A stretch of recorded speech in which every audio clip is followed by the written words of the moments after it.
Welcome to another episode of For the Life of Me. I am Asya Lacheà. I feel like I forget to say that quite often, but oh, that's your moniker, Asya Lacheà? It is. Okay.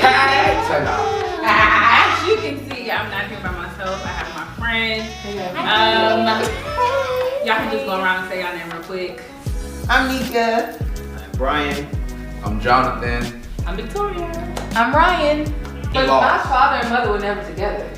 Literally, I was a business transaction. My mama just wanted a baby, and he just wanted to sit.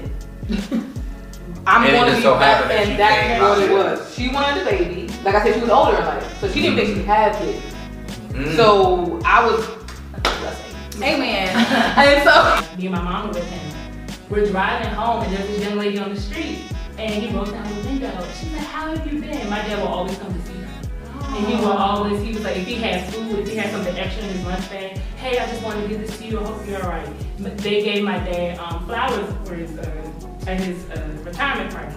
He literally stopped by and gave the lady a flower. And he was like, I'm not going to be, coming by as much as I'm retiring, but I just want to make sure you're all right, And I would see him do that, for people. That's just not the first time I saw that. So that's, I feel like, how I treat people, I was just about to say that explains so much about your character.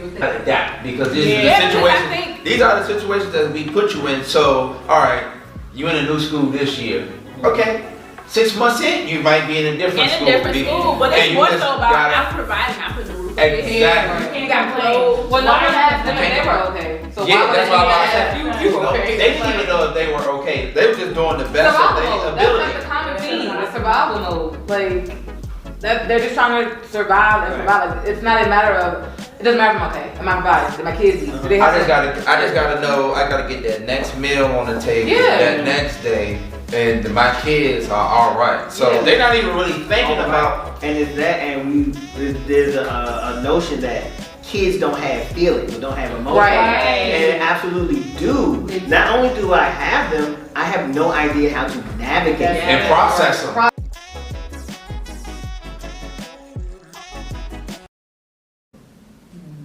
How do you overcome that? You just have to deal with it every day. Man, it's still a struggle because I still fear my mother. I still fear my mother from the abusiveness. She just thought it was discipline, but that was abusive. She knocked me out one time. Yeah, listen. Beat me up. I think people don't really, my mother, she is heavy-handed. And sometimes I don't think she realizes her own strength. I be like, Patrice, come on now. Yeah. I'm still scared of my mother.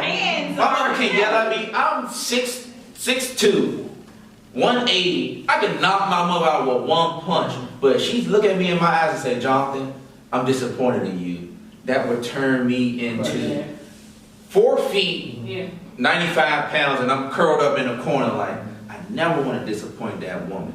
Because that's the power and that's the trauma she has over me. But that's the thing, when we talk about parent trauma, so the reason, that's why I wanted to talk about it. Because we do value our parents' opinions too much. I think too much at times. Too much at times. Because it's to the point that you know it, you know the answer to it, but you still look for that validation from your mother. And even if you don't get that validation, even if you know, I'm 34 years old. My mother tell me now, you 32. But I want that valid. I'm just using that as an explicit example. And she tell me, no, you ain't 34. You 32. And you like, but your validation. I stopped looking for it though. How did you overcome it? I think when I became an adult and I went away to college and I saw how people dealt with each other and dealt with relationships, and I started looking at my parents, and my grandparents had a similar situation to yours. Like, they never showed affection. I've never heard them say I love you. Yeah. I've heard them say F you multiple times. I've never heard them say I love you. From my memory, they've never stayed in the same room. Wow. My grandfather moved down to the basement.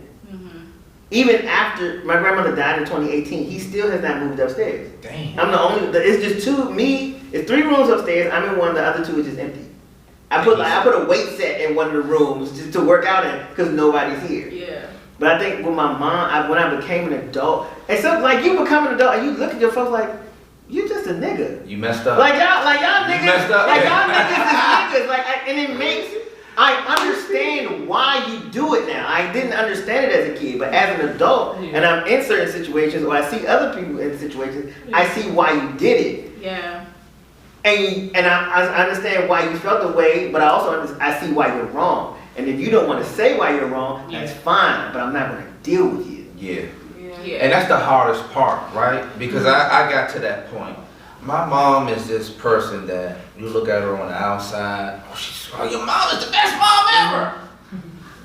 But what my mom don't like talking about, my mom don't like talking about her trauma. And guess what? Guess who learned from it?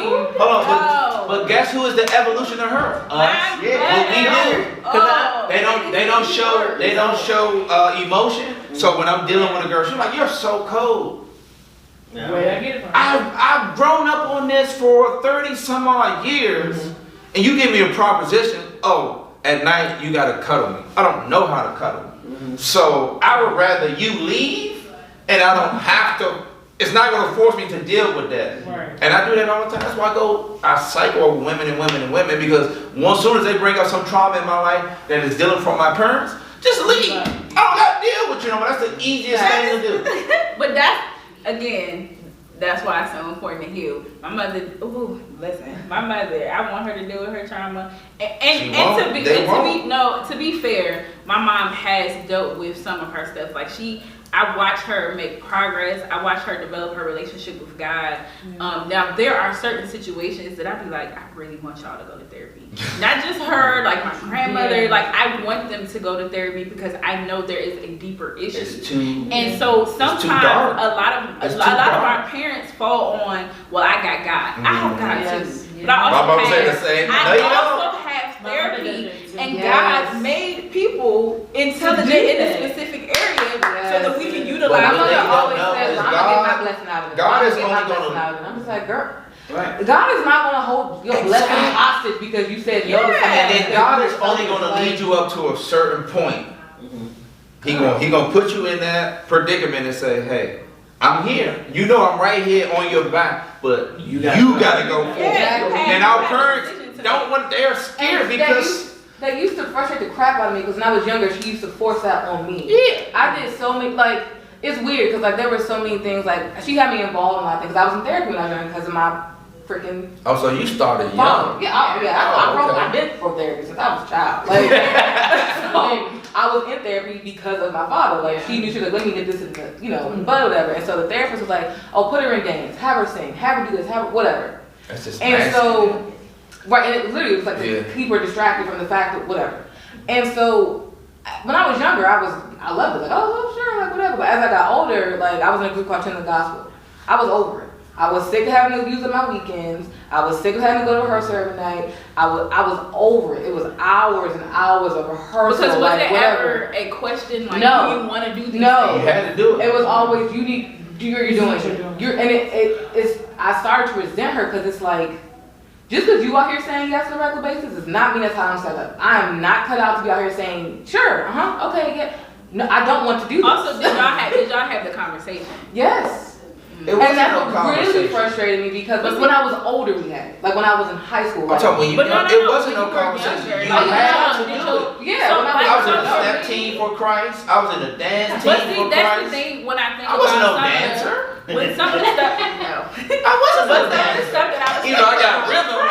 I can get down. You put on some Travis Scott on some Bryan. I'm gonna get down, but you dancing to this about me. I don't know how to do that. I think that's the thing that our parents did so that they could try to avoid some of the things, parenting. Because parenting is more than you just putting food on the table, but I think that's what they saw. Man, parenting is more avoidance than acceptance. Well, no, that's improper parenting, yes. But when you I'm talking about our parents. Now, I think we're gonna be the ones that start to break those generational curses. I believe that, but I also, for the most part, hopefully. No, I think sometimes in our generation there's a lot of overcorrection. Yes. Or a lot of. Let's talk about options. These young women using their There kids. is a lot of options for children today. And it's too many options. It's too many. I would say it's less options. One. No, they listen. That's what I'm saying. Yeah. So I've seen, when I'm looking at people you always have a choice. You talking about that? When I'm looking at new age parenting, of course there is. No, we're not going to be spanking because that's from. there are parents out here who do not want to spank their children because they feel like, you know, that's traumatic and that is repeated from slavery. Okay, what's the purpose of spanking though? So that's correction.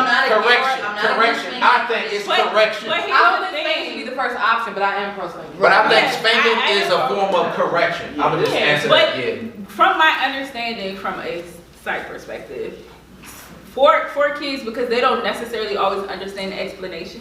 Like you can explain certain stuff to them, but sometimes you have to do stuff that makes their body respond. Everybody understands. Like, hey, yes. That's not the correct thing. So in today's parenting situation, it's just like they have options for everything. Like, do you want to wake up and get dressed today? If not, it's okay. You can stay asleep. Or like, wear your Spider-Man outfit. Yeah, like, or is it no. You know, there's just, to me, it's just like there are young man. That's another thing. A lot of parents like, I don't tell my kids no. And it's like, and the frustrating part with that is, know it? Like, so you tell them you don't know what the word know is, when they first hear it, they're gonna spaz out? Yeah, and that's the issue. It's okay for you to do that when they're with you. Now, when they go out into the world, they're at work or they're in a relationship where they're kind of somebody says no, then it's no. It ain't no compromise that you get like you get when you're with your parents. It's no. And I think that's part of what the spanking is. You need to know. I will put my hands on you. So you need to chill. I just want to put it like this. Because I work with kids and the psych degree kind of mesh, I'll say it like this. There's no, because what we're taught at work, there's no, however, it's controlled options. You're jumping off of furniture right now, that's not okay. No, you can't do that because it's not safe. Because when you tell even an adult, if you tell me no, like, why? And so it's not wrong. It's annoying when a child asks why, however, it makes sense. It makes sense. And so you give a controlled option. No, you can't wake up. No, you don't want to like wear your Spider-Man outfit. You can't wear your Spider-Man outfit. However, here's two outfits. Which one you want to put on? Right. There's control because it's still understand. I'm all for that, and I do believe that kids need to have some type of explanation. For the simple fact that that teaches them, right? They can make because at some point, what you have to realize when you're raising a child, you're raising an adult. So now, at the end of the day, you have to teach them how to make sound decisions. Because one of the things that I can say, to deal with them. No, for real though. I don't like getting these grocery stores because I'm mean mugging your child and you looking at me like, get your child. Yes. Because one of the things that I can say, I was not prepared for adulthood at all. Nobody. Yeah. Not prepared at all. I'm sorry, high school did not teach you how to pay bills. High school didn't teach me nothing about I think high school curriculum has to be changed. It absolutely does. But at the same time, you have to be a parent. Like, you know what your child is going. Like, it was not a thing, but also I know that they weren't prepared. Some of them, like I know my mom was just out here winging it, and I get that. But no, I was not prepared at all for adulthood. Like, how to pay bills. High school didn't teach me nothing about I think high school curriculum has to be changed. It absolutely has. But at the same time, you have to be a parent. Like, you know what your child is going. Like, it was not a thing, but also I know that they weren't prepared. Some of them, like I know my mom was just out here winging it, and I get that. But no, I was not prepared at all for adulthood. Like, how to pay bills. What it means when you swipe your credit, you gotta pay that money back. Interest. When I started swiping that credit card, I was like, okay, cool. Interest. And then they started sending bill. They was like, oh, don't pay the minimum payments, man. The minimum payments ain't doing nothing. Minimum payments do nothing. That's the trick of the enemy. A trick. And the crazy part of you spend $5,000, they say, hey, you can just pay $50 back this month. Going into adulthood and then being like, oh, frick. And then going to my mom and be like, hey, yo. And her being like, well, girl. Because it's kind of like, it's not her being me, but like, I don't know what to tell. Because what you know, but it's like you know now. Like, you know now, so why did you not prepare me in the same? But I know for like my. But do you think it'll ever be a perfect way of parenting? No. Because life I don't think there's perfection. I think life is ever changing, so you can never prepare a child for every day. That is true, but you can give your child a sound foundation. I plan to give my child a sound foundation as it relates to understanding how to navigate your emotions. Yeah. You know what I'm saying? Us having a. But how can you teach your kid to navigate their emotions when you haven't been learning? So this was This was I was talking to a close friend of mine, and we was talking about that. She was just saying how her mom always calls to talk about drama or just to lay heavy facts on her about life. And I say, well, you really got to understand, because look at the generational trauma that we had to deal with. Boundaries. I was about to say boundaries. I have like my mom. But if you have, right, and then this is another topic I wanted to broach, that sister-daughter relationship that a lot of women. I ain't one of your little friends. I always got that. My mom's my best friend now. And then a lot of women did that to kind of counteract them not being there. Oh, I wasn't there, so hey, you can come and tell me anything. I'm like your sister. Nah, I never. And then that comes into that fact that you cannot set no boundaries in that relationship, because it's like, hey. But you should be able to set boundaries in every relationship. Like that, there should be no relationship that's like, oh, well, you're special, so you don't have to have boundaries. Right.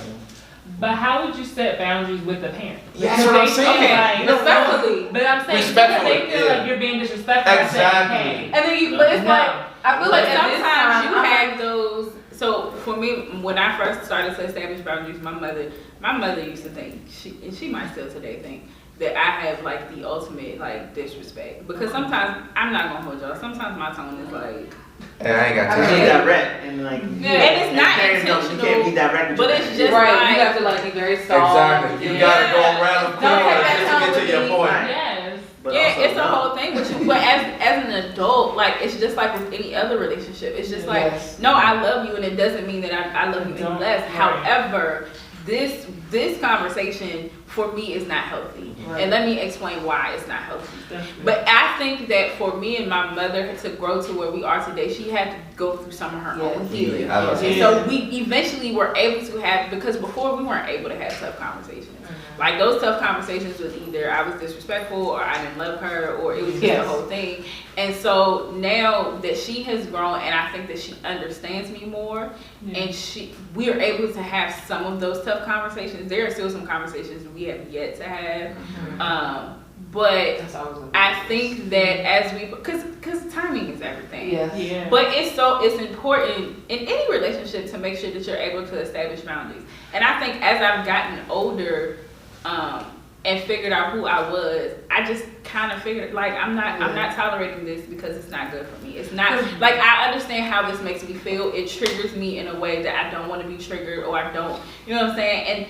And this is really not my issue. Right. So you want to talk to me about it, and it's okay, and I can give you advice about it, but we're still going in circles because you don't want to deal with the issue, but you want to dump the issue on me, and that's not fair. Because you're not even hearing what I'm saying. You're hearing trauma. You're not hearing the words I'm saying. What if you reach that? But what if you reach that point of enlightenment, right? And that person is eons behind, and they still don't understand.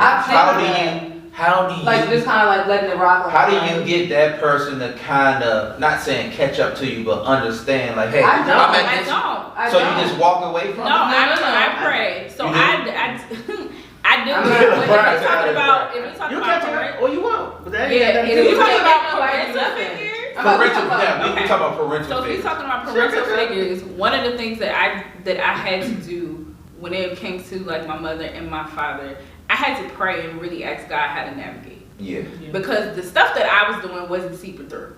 So I was like, okay, God. I said, okay, God, I need you to help me like better communicate what it is that I'm trying to say without being harsh, without being rude. Like help. And one of my prayers used to always be, help me to see my mother the way that you see her.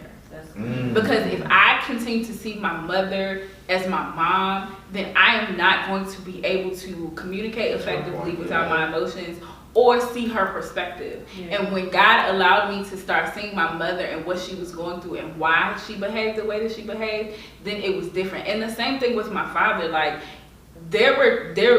I used to think that my father, like nothing bothered him, that he was just this chill dude. They be hurting on the inside. Like my dad, like when me and my dad talk, like we always on joke time, like we just have a good time. But even in that, like seeing my father and the stuff that he had to navigate when he was younger, it helped me to understand why he parented the way that he did, why he went in the direction that he does, why he does some of the things that he does, because I just feel like my dad works too much. Like, he is always on the go and always on the move. But sometimes I feel like my dad says yes to a lot of things because he feels like these things will put him, like, maybe make him accepted in other circles. Like, he suffers from rejection. The same way my mother suffers from rejection, and it was a generational curse. And once I understood that it was a generational curse, I decided that was gonna stop with me. Like, no, we're not doing that, and I'm not. So I read this book on, first of all, I had to realize that it was my thing. Like, I did not think was that. you instead of that. Well, I didn't realize that I suffered from rejection. I used to just think it was like insecurity. It was normal. Oh, okay, yeah. Or like something real slight. And so when I took this class at my church, that we had this exercise where we had to pick up cards off the floor and we had to do a project. And so these cards that were on the floor, they had different issues. And so we had to get these cards, and then at the end of the course, we had to do like a 2-minute, 3-minute presentation and to talk about how this course helped us through this one particular thing. So I'm looking for the stuff that I know.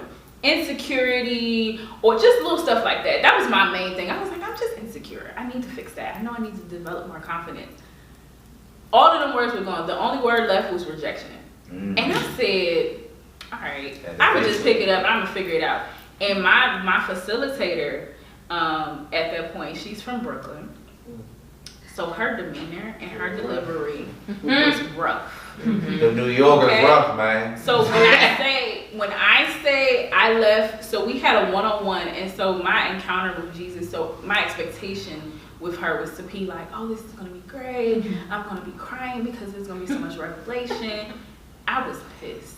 You walked out there angry. When I say I left that day, I did cry, but I cried because I was angry tears. Like, I was angry with the stuff that she had told me. She told me how I suffered from rejection. She explained to me that because I was not protected as a child, that being nice to people was my defense mechanism. And she called me fake and phony. Ooh. And it stung to my core. And she said, I don't do fake and phony people. And so she said the problem is that you over project in certain areas because that's how you protect yourself. If this person likes me, then they're not harming me. And so just that revelation, I was like, no, I do stuff for people because I love them. And so and it just triggered, it was all. Yeah. And so when she gave me that, after I sat with it, I called one of my friends, shout out to Lacheà. Because I called her. We had trees. I called her and she said, I hear you. She said, but did you ever take the time to just think about what she said? She said the delivery may not have been what you wanted it to be, but maybe you need to uncover. But will it ever be? Like, especially that. Oh my God. It wasn't Kevin Samuels. It was not Kevin Samuels, but it was like very like ooh. And so you get delivery like that sometimes too? Because I can remember that's the bro. She sent me a text message one time. We just talking about something like regular. But next thing I know, our friendship was new. It was new. Her text came through, it was like this long. So I'm just reading it. The next thing I know, I feel somebody over my shoulder. She was like, let me talk to you. She's like, did you feel some kind of? I'm like, nah, because you can tell me how I am. That's one thing I always learn to be is an open book. Chastise me, do what you want to do. I am a glutton for punishment because what I've learned through therapy, punishment is my learning tool. Not physical punishment, emotional punishment, but it's just the punishment of looking at yourself how you was before to where you're trying to get. Necessarily, I mean, I hear what you're saying. Because I don't think it's punishment. I think it's just, it's like, you know, direct people. and blunt. Yeah, you just learn it. So she was like, did I hurt your feelings? She's like, you know, we just met. I said, I love this. I don't think I hurt it. I just didn't want to offend him because I did, like, we had a really deep conversation and he was talking about some stuff and I was like, okay. But he was talking about it in a way that was just like, yeah, I mean, I'm like, you're not like really, I am very nonchalant, just throwing it out there in the air. And she caught all the things and was like, nah, nigga, you. And I'm looking at it, I'm like, because you wasn't really dealing with your stuff. You was really just going around and doing whatever you wanted to do, but you wasn't really dealing with it. And I'm like, who is this girl? I'm like, man, we just went to Afghanistan together. I said, no, I gotta pull her closer, man. But yeah, so like, I think that I don't even know what we was talking about. I just lost my train of thought. The transition. What's your question? What was the thing that your parents said to you that hurt your feelings the most? One thing. Okay, I'll go there. The thing that Y'all can think. I'll go because I already know it's just like. I got Mine is on. I have two. I can just go. Okay, go ahead. One, my father can't hurt my feelings. I don't care about him, so he can't hurt my feelings. So I don't got to worry about him. But there's two things my mom has said to me, and I was like, one time she called me a bee. And she called it because it's really stupid, y'all. But I left my yearbook on the bus and I just got it and I was like, I started the conversation bad. I was like, Mom, I might get in a fight tomorrow. And she was like, what? Because I think I knew who took it or whatever. And she was like, and she was having a bad day or something. And she was like, you stupid bee, I work every day to get the stuff you want. And it was a lot of stuff coming up in that moment that wasn't about that yearbook. Oh, yeah. And because when she said, I would go to work every day to get you what you want, you do stupid ish like this, blah, blah. And I remember being in that backseat just like, I'm confused. What the hell is going on? I was like, because I left a year before? And that's not something like, you're not usually forgetful or things of that. No, like, so it was just kind of like, right. I didn't do it on purpose. It was like, I brought it to you. Like, I'm just trying to let you know. I mean, my delivery was stupid with the whole fight thing. But I just remember I went home and I went back to cry. I was like, I can't believe she just called me a bee. And I was in middle school. And I was just like, and you know black parents don't apologize. So it was just like, what you want to go to McDonald's? Yeah. You hungry? Come get mama. And we never talked about it because I felt like I was like, well, I'm wrong, obviously, so there's nothing to talk about. And what am I going to, I was like, what do I say to that? Because in my head, I was like, I guess she had it right. She does work every day, and she did get it. Yeah, so it happened. You in that moment, that's why, and I think that's why I hurt my feelings so, because it was like, I don't even know how to tell you that just hurt my feelings. And the other thing, and she started doing this later in life, she would say stuff like, you acting just like your father, and she knew, that was gonna piss me off. For a different reason, because like, you know, I don't like him. And you're saying that as an insult because you know I don't like him. And she will only say it whenever I like defied her or questioned her or maybe stepped in the toes of, well, let's talk about it. Or like if I was, had a mean response or something like that, because apparently, your father's mean, so you're mean. I'm nice. You get your meanness and harshness from him. All the bad qualities. And I told her, I started crying with it because I was like, it's not my fault, he's my father. So why are you throwing that in my face? It's your fault. Yeah, technically. It's your fault. You laid down with him. I didn't ask for this gene pool. You literally forced it on me. Yeah. So when you turn around and I'm just, whether we're joking or I'm trying to be serious, and you say in a negative, you act like a father, like I can help it. Yes. And so that started to really trigger me because I was like, now it's a running joke because she would say something about like, something about your father. I'm like, well, where did I get him from? You. Mm-hmm. I didn't come up, swimming up from nowhere saying, hey, go get him. I'm here, hey, I'm here. Pick me. Now it's a running joke, but when she first started doing it, that used to burn you up. Oh my God. I was like, how dare you compare me to this man who was actually trash. But my mom used to do that to me, and I liked my dad. See, so no, it was not a compliment because my mom and my dad, like, what I will say is that I'm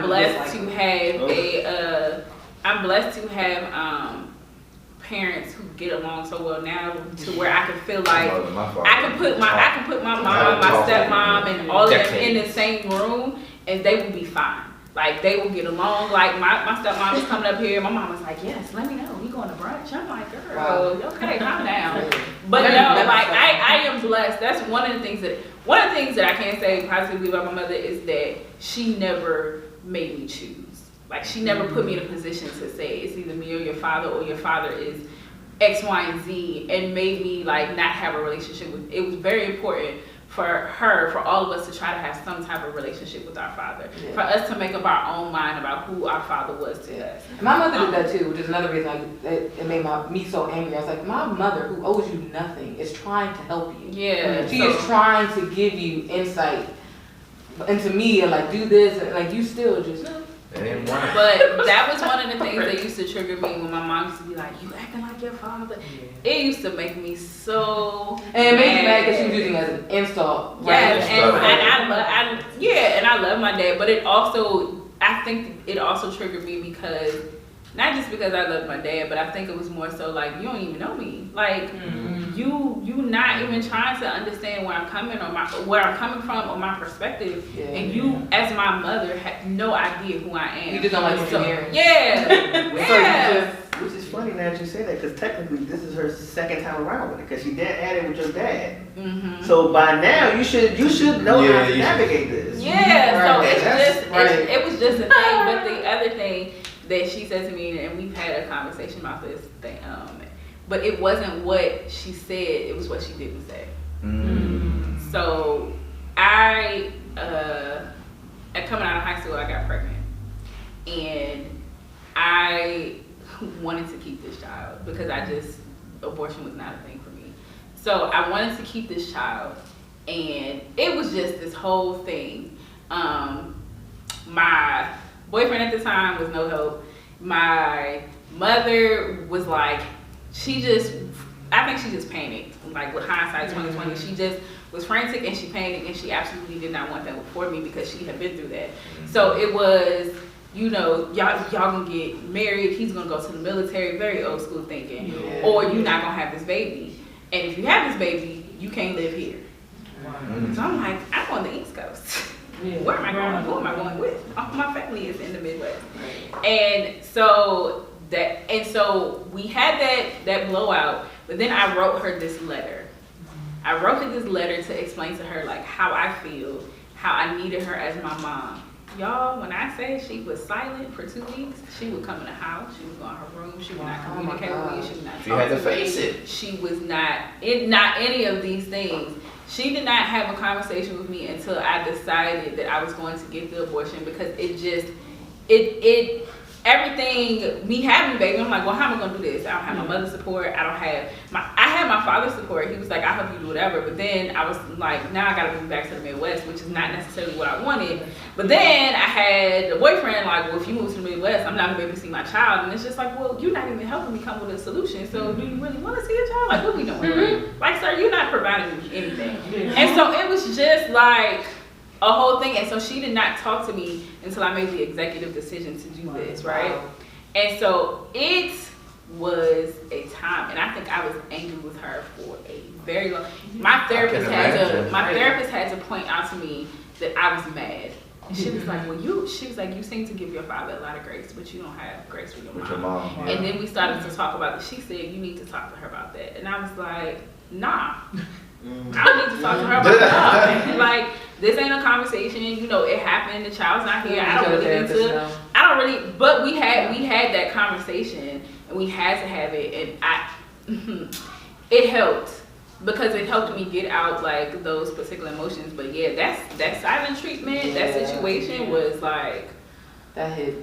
It's weird because the most disappointing thing my mom was totally different from that, right? So my mom worked at law firms all like down that I can remember. So that was my thing. I wanted to impress my mom. How can I impress my mom? Becoming a lawyer. So that was just my whole thing. I want to be a lawyer. I'm gonna do this. I'm gonna do that. And then one day she sat me down and she was like, well, if you don't go to the top law schools in the nation, you don't graduate top 5% of your class, you're never going to be a lawyer. And it's never going to be up to the standards like how I'm like, I'm going to tell you this is what I want to do my whole life. I want to be a lawyer. I don't care. Well, if you're not in the top 5% of your class, they're going to do something that they put you on a contract. And then when they put you on a contract, you're never going to make anything to $80,000 in your life. So how would you feel compared to somebody making $275,000 in your life? Wow. But she probably thought she was helping. And I was just like, I'm doing this to impress you. That's like, I want to be this lawyer. I don't care if I'm not the top lawyer. Me getting my JSD, becoming a lawyer is enough to impress you. But then you sit back and you tell me that's not going to be good enough if I don't graduate top 5 in my class, and I was never an excellent student. So you basically telling me the path that you're going, you're never going to be an impressive lawyer to me. Yeah. Crush me. But my younger brother, oh, I want to be an NBA player. This nigga want to do everything in the world. I want to be an NBA player. So I'm taking the same little purview that she giving me. Man, you know, making it in the NBA is rough. Roughly 5% of all athletes that play basketball make it to the NBA. Jonathan, shut your mouth. You can't tell him what he can't do. He gonna be an NBA player. And I'm looking at her like, what? You just told me. You crushed my dreams. You crushed my dreams and everything I wanted to do to give light to his. Oh, okay. I'm gonna show you in a different way. I ain't gonna be the lawyer, but guess what? By the time I'm your age that you had all of us, I'm gonna make twice as more as you. And I set out on my life journey to do that. I ain't gonna tell you if I accomplished it or not, because I don't want to sit up here like a pompous person, but sounds like you did. Right. We got it. You thought about it. But yeah, guess who she called when she needs something? The lawyer. John. Hey, I need you to put this table together. Or Jonathan, I need you to help me with this. To be fair, NBA players have people that they pay to do stuff.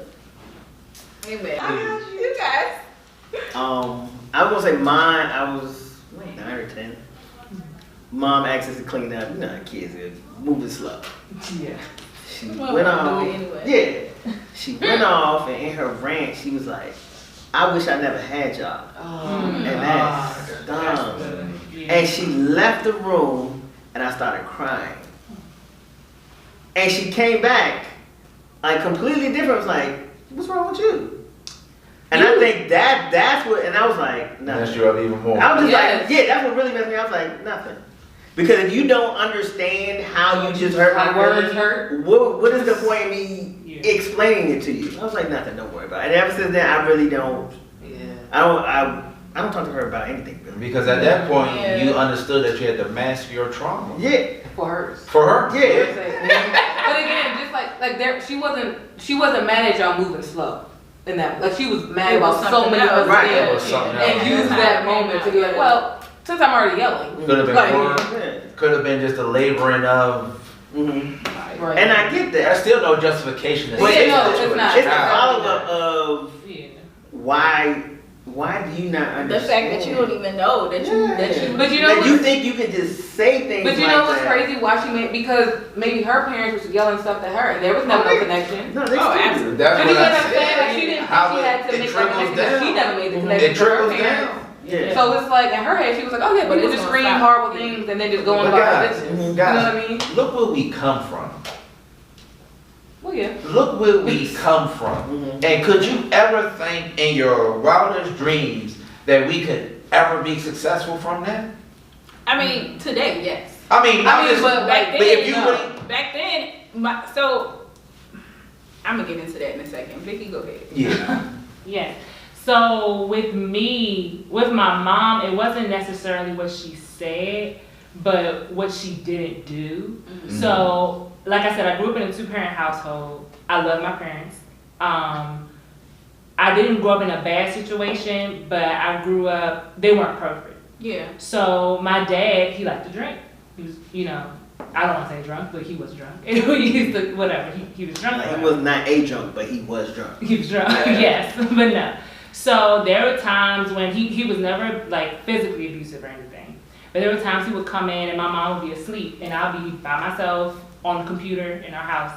And he would come and he would just like start ranting about his day, just about what happened to him and all this stuff. And I would feel like I didn't know what to do because I'm younger, I'm in high school, I'm still young. I'm just like, Ma, so I would scream like, Ma, come get him, like, Ma, he's just yelling, just screaming, yelling, don't know what to do. And there would be times she would never come down.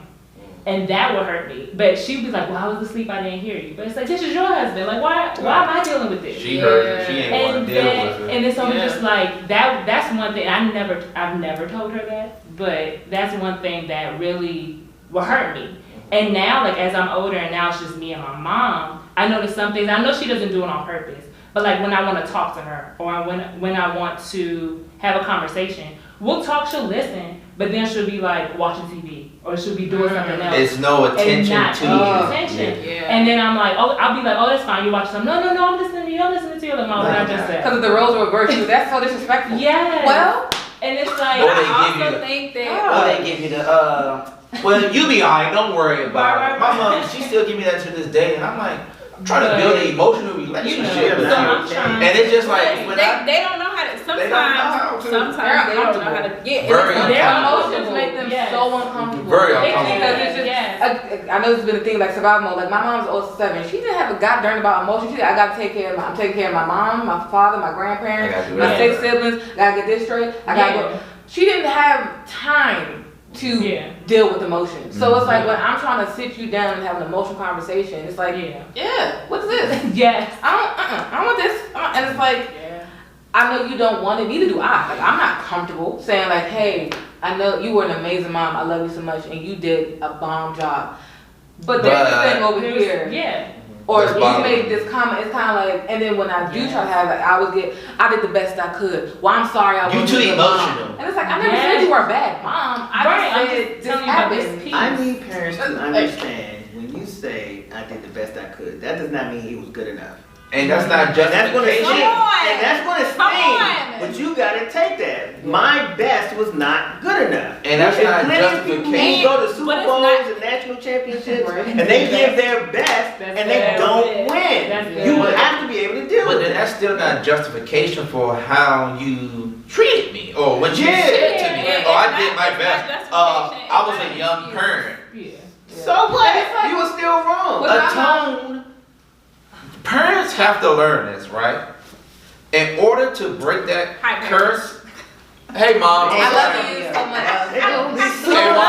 Hey, Mom, I know you said, well, how parents' house stays in the house, but technically, I ain't been in that house in about 15 years, so I'm just Mom, you be fine. We talk about this. But, y'all parents, y'all have to atone for what you guys did. I know you think y'all did the best, or didn't do nothing at all, but when you see how it affect us and we try to translate that to you, just atone for it. That's all we look for. Because they don't feel like, I don't owe my kid anything.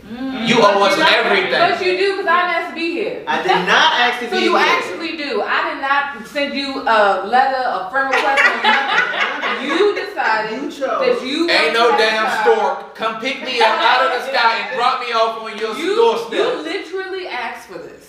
Okay? But I think the other thing that has helped me forgive my parents to a certain degree is I was studying Hannah. And I noticed in the Bible. Don't let I do that. No, you said that and I said, Hannah Montana. Oh, yeah. Hey, look, hold on, Bryan. When she said Hannah, I'm over here like, it's all right. We'll talk about it after off camera. So Hannah, just short context. Hannah basically was married to somebody specific whose name I can't remember right now, but she couldn't have children, and so she was praying about having children because his second wife had all of the children, and she used to make fun. She used to make fun of Hannah and all this stuff like that. So when I was studying this particular story, what kind of helped me with two things, with me having an abortion and then understanding like my mother and my parents to a certain degree, is that I kept reflecting on when it said that God opened her womb. And I said, he opened her womb. And there were some other stories where it always said God opened her womb. So what shifted for me is that my parents were a vehicle to get me here. Because if I understand that God intended for me to be here, that I was created on purpose with a purpose.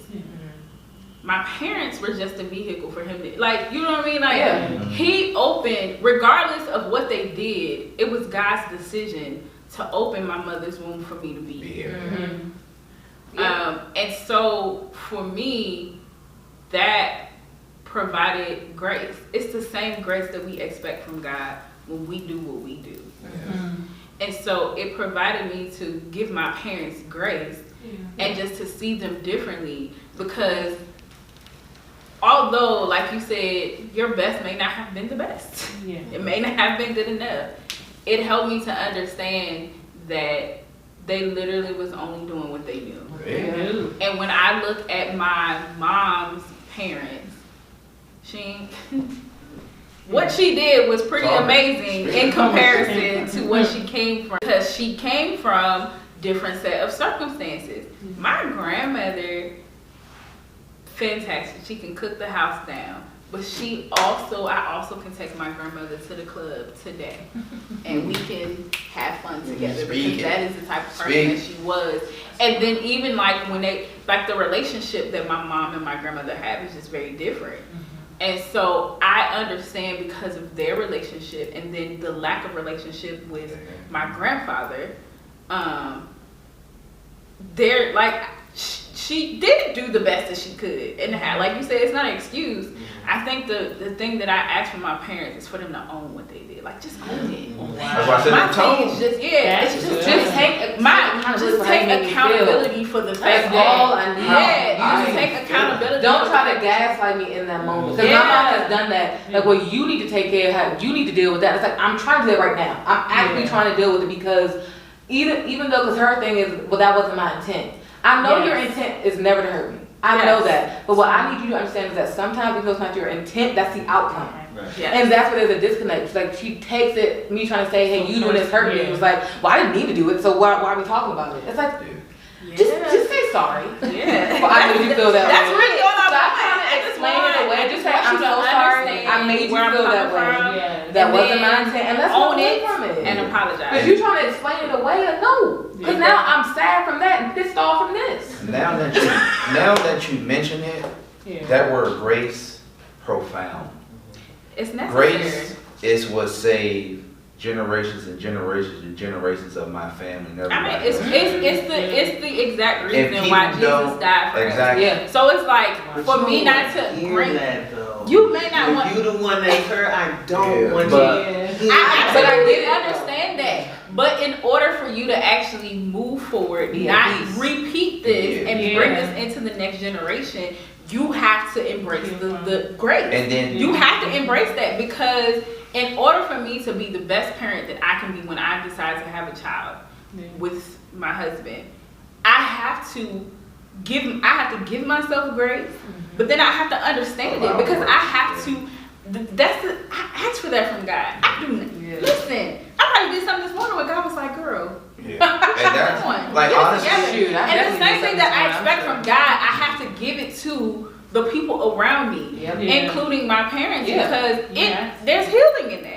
And my whole goal is not to be a tit for tat. It's for me to be whole, so that I can be effective in the relationships that I develop around me, and so that I can break it's gonna start with me. My child is not gonna deal with the spirit of rejection, because I'm gonna handle it, and I'm not gonna place it on them, and I'm gonna teach them how to deal with their emotions. Like, all of that trickles down. Like, even when it comes to marriage, there's so many generational situations that go on, and me and my mom have even had this conversation, because it's just like, no, I'm not repeating any of those things. I'm going to take my time. You're not going to rush me to get married. I'm going to take my time with these things. I mean, just still hurry up. I would just say, because your girl is here. What I'm gonna say is, I'm not gonna be that one that put that pressure on me and say I'm gonna correct every wrong that my parents did. But I just want to go back to that fact about grace, right? I'm going to operate with grace. I'm going to allow grace to go through me. Because if you think about it, that's how we survive as a people. Tabula rasa, I want y'all to look that up. I took African American studies in college. And that's the idea of when they took us from the mainland of Africa, we came over here as a blank slate. That's what the thought that they wanted to provoke on us.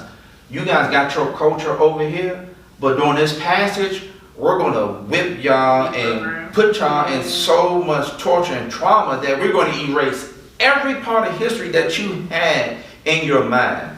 So I was talking about this with my therapist, and we had this huge breakthrough, and we called it the death of the ego, right? Because if you really think about it, every argument, every disagreement or something like that goes bad, what's involved? Your ego. You don't want to think about it, And people say, oh, that's my pride. Well, pride is a part of your ego. So we had this whole 4-week series on the death of the ego. So at the end of it, I had to wear a suit with a tie, and I'm like, it's so freaking silly. Like why I gotta do this? But it was just a training of my thought to see myself on that Zoom call with my suit on, and I'm speaking a eulogy of my ego. So, right? Tabula rasa. He had to erase everything in my mind at that point to get me to elevation of me being a better person. Tabula rasa, we deal with that on a day-to-day basis, right? Black women. Tabula rasa got that from the Bible, because what the Bible says is on Romans 12:2 that you renew your mind daily. But that's what I said. But I said we deal with it every day. So I'll just put it out there and identify the source. I'll put it out there in like layman. I put it out there in layman terms. But I wanted to let you know. Oh yeah, I understand the Bible. If you think about it, right? Every time we give birth to a new generation, what is that? Tabula rasa. Like you giving birth to a generation that don't know nothing. And you got to put your best on that generation for them to try to learn everything as fast as they can. Just imagine how hard it is today. Back in the day, we didn't have social media. We didn't have a clickable button. It's seen by the masses. But I think that with the resources that we have today and with the connection, and I feel like it can be easier if you understand how to use your resources today, if you understand the community that you have, if you actually put the work in and do what you're supposed to do. I think that moving into the next generation, it can be easier. I think the disconnect is that because we have so much information, everybody wants to do everything their own way. Like everybody thinks they're an expert. They're an expert on everything, and it's just like, everybody can have their own definition for this one thing. Yeah, and nowadays opinions are facts. Yeah, exactly. So it's like, what? So that's why I was saying like the difficulty of it today, because I can say this book is blue. You can say that book is green, you can say that book is yellow, you can say that book is orange, you can say that book is black. Where's the truth at? Where's the truth? But the truth lies in the knowledge that you have, and the wisdom and the understanding, and that's why I was talking about like parenting, like atoning for the mistakes. Once you accept what you did wrong, and you allow that grace to move through you, you pushing all that. But that's why I understand when I talk about being a generational curse breaker. I understand, and for me, it's not necessarily pressure. What it is for me is allowing myself to heal so that I'm not inflicting my trauma on my child. The frustrating part about it is you working both ends. So I'm initiating this issue with my parents while trying to correct it so that doesn't happen with my kids. And I shouldn't have to work both ends. I should work both ends. I shouldn't have to start both ends. I shouldn't have to lead. That's what I was saying, that pressure. And I need you as my parent to pick up the ball and do your part.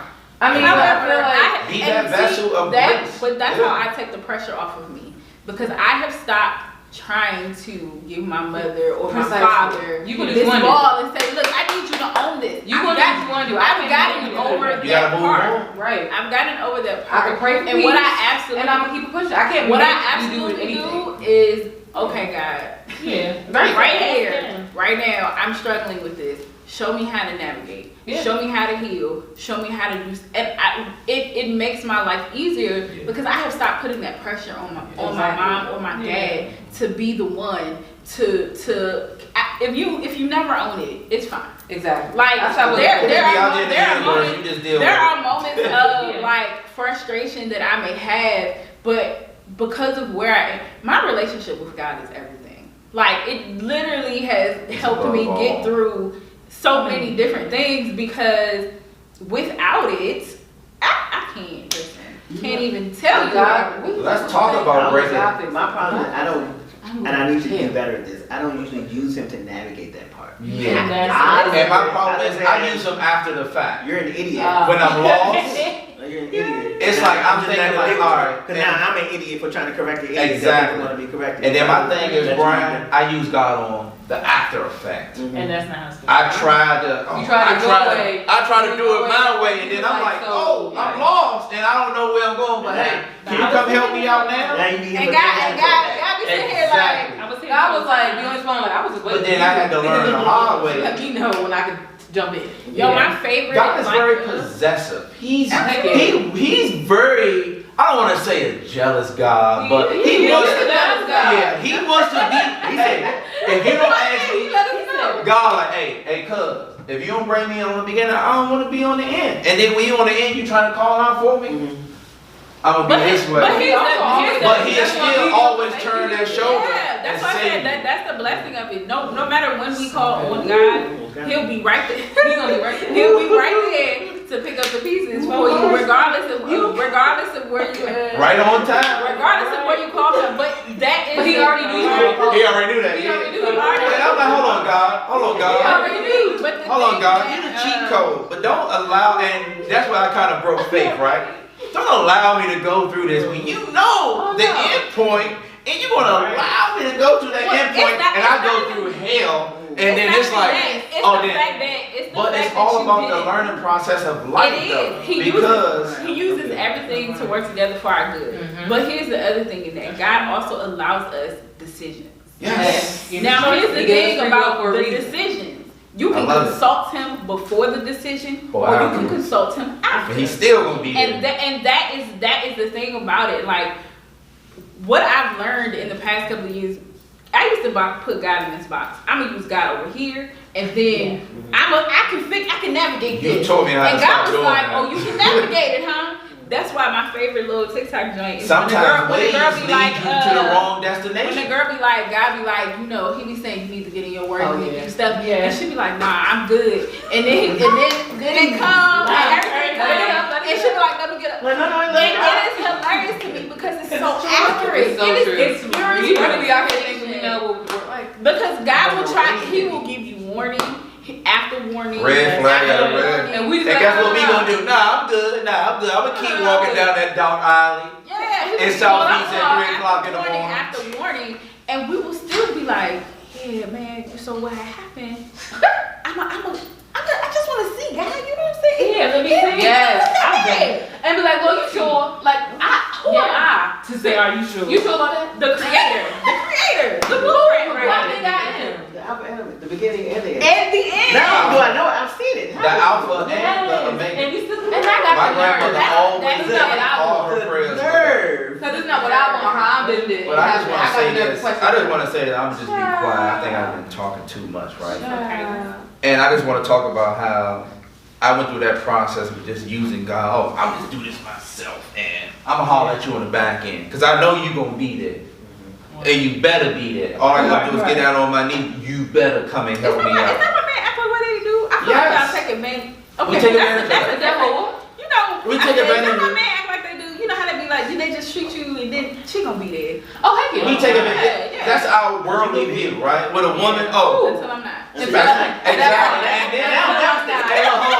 at the end, you like, because how could you leave me? Yeah, that's you rotten scoundrel. You gonna leave me out here like that hurting? But that's when I learned. That's when I learned how to use God through the process, right? And I wanted to come to healing with my father.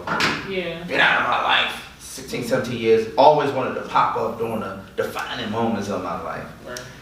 And God, one day I was asleep, and my grandmother on my father's side was passing away, and it was like this weird dream. She came to me in my dream and she said, he's going to use me. And then she looked back, she was walking, and I was like, Nanny. She looked back and she was like, he's going to use me. And then she walked away. And then it was like that whole dream, I was running up to her trying to catch her. She died 2 days later. And during her funeral, I was sitting, and mind you, I've had, if you want to eat if you want to relate it to years, probably 3 years of my life interaction with her totally. But she had that profound effect on my life. So I went to the funeral and I'm like, all right, I'm gonna just show up. I really don't know her. I know who she is, but I really don't know her. And all of a sudden, like these emotions came over. I started busting out crying. So after we laid her to interment at the cemetery, I need a dictionary. and God told me, he said, it's time. Talking about, I'm like, mind you, I had like a little sip. They had drinks out there. So I'm like, he like, it's time. Soon as he said that, 5 minutes later, my father walked up to me. He tried to correct me on something. I'm like, who are you? He's like, I'm your father. That triggered everything. And then, as time came into my mind, I said, I had such an enlightenment. I was like, you know what? I've been meaning to have this conversation with you. You want to talk about father and son? Let's have this conversation. And I said, I can save it for you till later. He drunk. He like, oh no, son, we can have it right here in front of everybody. I said, you sure? Let's get to it. I say, one, I'm at peace with this situation. Like it's overcoming peace. Like I had been angry for years. Like this. I was like, I'm at peace with this situation. And it is weird because this voice in my head and said, it's about to flow. Soon as I say that, I say, you know what? To make it better for both of us, we friends. You not my father. You've never been there to give me any kind of fatherly instruction ever in my life. So to make it easier for me and you, we friends. When you want to hang out, call me or text me. You want to go to the bar and get drinks? Let's do that. I don't have a problem. I don't got to speak to you for years. You call me and say, hey, let's have a drink. Because I do that with my friends now. And then he looked at me. He was like, why would you say that to your father? I say, again, you've never been a father to me. So stop putting that pressure on yourself that every time I come around, you got to relate to me as that. Relate to me as your friend. Your emotions can flow freely. Then he looked at me and he bust out crying. He said, you're right. I've been dealing with that pressure my whole life. That pressure built up so much at times, I couldn't be around you because you were a success without me. So how does that make me feel? Make me feel like I'm nothing.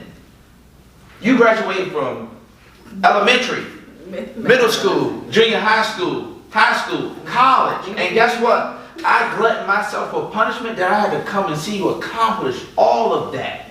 Because I knew I had no part in that. But it's like... And I said, Dad, you know, I'm alleviating that pressure off of you. We friends, man. Just look at me as that. If he ever came to you as an adult right now and said, I understand that we deem us as friends, but what can I do? It's nothing you can do because mind you, I emulated you as a child and almost messed my whole life up. I got locked up as a kid. I was dealing drugs. I was stealing. Putting my mother and my grandmother through this stuff that taught me better than that. So I was emulating me. I tried you. You are no longer of my life anymore. After I discerned myself with you, success came from there. But college graduate, the first on my father's side of the family to be a college graduate. Okay. And I allowed you to come into my life to celebrate that. I gotta find And then when I went home, I bust out crying. I'm like, damn, I should never did that to him then. But I started smiling and I remembered that dream. And my grandmother said, he's going to use me. Yeah. And it was the vessel of her passing away, getting interred into the ground for me and my father to have that conversation. You at her surprised how God navigates through tragedy. And you won't see it until later. Yeah. But my final question, so we can wrap up this episode, is right now today, can you honestly say that you have forgiven your parents? Wow. Can you honestly say that? I think I'm working on it. Like I don't know if I can say I've. And then I'll follow up. You know, I've heard. I'll get follow up. I'm working on it. It's beyond believe me. I forgive my father because I've come to terms with Look that. at Asia said. Let me tell you why I say I've forgiven him. Because I finally come to, because like I said, I used to think it was me, and I realized, oh no, it's not. Then I finally realized, no, this is you. Like, it's you. And so it's like, I forgive you. I'm still angry about it. I'm never gonna be okay with what you did. I don't like you. But does that like that's not okay? What change. So even though you have all of that, is that true forgiveness though? Yeah, I think it's acceptance. She accepted. I'm about to say acceptance and forgiveness are two different. So because I forgive him, I got to like him, call him daddy now? No. I think forgiveness is a part of acceptance. Not that much, but you have to have a level of acceptance to forgive someone. You know how this person operates. Yes. I know that. Forgiveness and what's like? What do you when you say I've forgiven our parents? When like what does that encapsulate? So I think that I used to think that forgiveness was for the other person. Oh no, I realized. So I do understand that now, as of late, forgiveness is for me, right? Yeah. But navigating through that, navigating through forgiveness and forgiving my parent, there is some level of acceptance to that because you have to accept who they are. Yeah, this is going to get. And not even that, like, and maybe forgiveness is part of it, but I guess my other ministry or message is also like grace. Right. And I guess you have to navigate that how you see fit. Yeah. You have to navigate that how you see fit. Yeah. But I think because of my perspective on certain situations, and our parents, and even just people in general, sometimes we oftentimes don't want to offer people grace. We oftentimes be like, because it hasn't been afforded to you, so why should I give you something that somebody never gave me? Him grace. I've done that my entire childhood. But I'm not saying grace in the sense of keep letting somebody come in your life and and I think defecate on you. I'm in a weird point where I'm not even having this conversation about my father because I had a talk with him a couple years ago. I told him, I was like, I'm good here. I'm good. I don't really need I don't need this. And I told him, I was like, because he lied to me again, and I just was triggered. And I told him, I called him out on it, and I was like, I don't want this in my life. So you feel like you are at peace in that area? Well, no, because you feel like there's stuff that you still have to work through. I'm not at peace. I'm at peace, but I'm irritated with him because he heard that and he was like, oh, so I need to try harder to try to be a dad? It's like, I don't want it now. Yeah. So now I resent it even more when you try it because it's like, you're still not listening to what I want. I told you I wanted space from you. I told you I wanted you to be out of my life. I told you I wanted you to just leave me be because you have spent your whole life disappointing me and not caring about me. And I'm telling you something else I want. And all you're thinking about is what you want, which is I want to be a dad. And you're still trying to do it. But do you think, unbeknownst to you really want it, but that's just your defense mechanism? Like, okay, you disappointed me, so I don't want you to disappoint me further. No, I genuinely don't want it. My follow-up to that is, I genuinely don't want it. Have you actually, this is for everybody, have you actively prayed about that situation and asked God, what are you supposed to do in this situation? No. I ain't gonna lie because that's all me. That's me. My mom has, I'm sure, because she's kind of like, you don't want him to pass on and blah, blah. No, but I'm just like, I say that because sometimes that is true. Listen, because I know all I can do with him alive. No, I got you.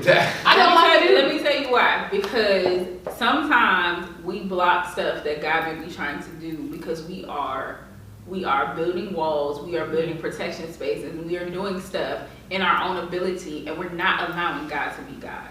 I'll admit I'm probably, and when it comes to my father, because I've done the whole, like I said, the impromptu come to Jesus moment, and like how, at least I feel like I'm at peace with it. I'm probably just like, God, I'm good here. Because I'm just like, I'll admit that, like, I probably am just like, no, it's a real thing, and like, I'm good here, or like, it is a real thing, but I'm tired, I'm irritated. I'm big on growth, and if you around me, because anything that's not growing is dead, right? Yeah. Like so, unless you midget. I was gonna say that, but I was gonna say that. That's why I really edit that out. I'm sorry. I had to get my Jonathan moment in there. Hold on. I had to get my uncomfortable. Okay. No, I say that because one of the things that I had to do is really pray heavily about certain relationships. Yeah. And the actions that God required of me was like, sir. It's a lot. But if I'm honest, I can't be the one asking God to do all of these things, and when He's trying to do stuff to navigate me there, I'm not being obedient because obedience is the covenant connector, right? I pray for my father. I just don't pray for us because I don't know what they're doing. So I'm not telling you to even pray about your relationship. I'm not even telling you to pray about that. I'm what I challenge you to do is pray about. Yes. What I challenge you to do is pray about how God wants you to navigate in that relationship. And then figure out how to navigate from there. Because what I know to be very true about God is that He never puts us in a position to fail. Everything that He has done has been No. They can start a whole nother conversation. Absolutely. No, I got you. But that's not. And I know what it is. Do it. I know what that road is. I absolutely understand. And there's certain things like I'm willing to do like God, I want to do that, but okay, but it's like, but you can't do nothing wrong. But you can't do nothing. Right. But you can't ask God to be God in your life and then try to compartmentalize how He functions. I want Him to be super. But here's the thing. It's always. But once I started asking God how to navigate my relationship with my mother or just with people in general, it was either there was relationships where He was just like, I don't know why you still talking to them because I never condoned the relationship in the first place. And then there was B, I need you to have this hard conversation because you are stifling your own growth because you're not willing to have these conversations. So if I'm trying to push you, however, hey, I'm just saying because you don't even know if He's gonna have you have the conversation. You have that's the thing that's the thing about God. There's oftentimes where we sit here and think that we are that we're going to do all these different things, or we just are assuming what God is going to do, and we have no idea what type of conversation He's going to have us. Oh, what the action is? You're thinking because you're not God. So I challenge people to actually. I challenge people to actually have those hard conversations because they're necessary. It is a thing. Like, all right, I still need a roof over my head. Okay, that's what I'm saying. I still need a roof over my head. So sometimes, you know what I'm saying. Sometimes I'm about to say, you can't have too much conversation. Get out my house. Get out. Again, wait. Ashley got my father can think about that. Ashley told you to do it, so she technically. It's all good. Ashley, we all come and stay at your apartment. We all moving in Ashley place. Jonathan has a house, so we can go there. But Jonathan ain't tell us to do. Jonathan ain't tell us to do that. However, God, what did God tell you to do? It's not about what I told you to do. I just told you to consult God. I just feel like, ladies, I know I'm a high value man. I don't have a house. I stay with this young lady right here. I just don't want it to be a point. Because you and I have had conversations, every conversation isn't going to be the same way. Have a conversation isn't face to face. Sometimes, because the people that I'm very, I communicate very well. A lot of people in my life and my family don't understand, right? Like they take it as disrespect or and it's I'm talking to you like this, and they still don't like it. Sometimes it's writing a letter. Sometimes you can't have a face-to-face conversation. But it's also, here's my thing though. Y'all keep assuming that y'all have to have these hard conversations with God, but you don't even know what God is going to tell you to do, or how sometimes God is just telling you to do something super small where He's like, hey, let's go take them a bottle of water. And you have no idea. Bro, go out to brunch, bro. You don't know how you taking one person a bottle of water is going to trigger or change whatever somebody else is going through. For example, when I was on a conference thing the other day, and they had some book on sale, and I was watching this conference with a particular person, and God was like, give her the money for the book. I said, okay, bet. I'm going to give her the money for the book. I said, yo, what's your Cash App? I'm going to Cash App this money to you so you can buy the book as well because I just bought it. And she was like, yo, I literally put the book in the cart and I was just like, I don't really have the money for this. Wow. And she had just said that to God. So you just don't know. Yeah. So my challenge to everybody no, God. Like, yeah, be clear. Like you just never know. Consulting God. That God has had in the past couple of weeks, I have seen God do stuff for me in ways that I had never imagined. And it was all off of me being obedient to things that I did not like. Yeah. I got an increase on my job because I applied for another job. Mm-hmm. I didn't want to apply for another job because we all know, if you know me, I'm trying to get out the government. That's clear. If my boss watches this, she knows I don't want to be there. She knows I'll be there to do my job, but she also knows that I have other aspirations. She knows it and she fully supports it. However, him having me apply for another job to me looked like, oh, so we not. The plans have shifted. Have I not been doing enough? What is that? Like it was frustrating to me. But you never know what instruction God may give you that may lead you to your next place. Yeah. You have no idea. And so what you're doing when you don't consult God in all of your being is you're alienating yourself from being the person that God has created you to be. You're selling yourself short. You are cutting yourself off. And it's so like, I want to leave nothing on the table. I don't want to get to heaven and realize that I missed out on all of these opportunities, all of these connections, because I was too afraid to ask God, how do you want me to navigate in this area? Or I was too afraid to be obedient, and God was going to bless me beyond measure in certain areas because I just said yes. Mm-hmm. So my challenge, whether you're watching or you're sitting in this room, is for you to consult God in every area. Whether it's your relationship with your, like, stop thinking about what it is because what it looks like to live your life for Christ, it looks nothing like the world. We are in this world, but not of it. Now, if you're not a Christian, that's different. DM me, I'll lead you there. But no, like, we are in this world, but not of it. So how we function, how we operate in forgiveness, how we navigate, it is not going to look like it's supposed to anybody else. Yeah. But if you're trusting God, it don't matter what nobody else says. So that's how we closing this thing out. And that's how you wrap it. I know that's right, sis. So I thank you for tuning in. This may be a 2-part episode because I don't really know how long this footage was. So, this may be a 2-parter, and if it is, then we'll see you on part 2. And if not, shawty, that's it. All the information, like who these people are, their social media stuff will be in the caption below. But I thank y'all for tuning in, and if we said one thing that you can take away to help make you a better person, then we have done our job. Please travel. Bye.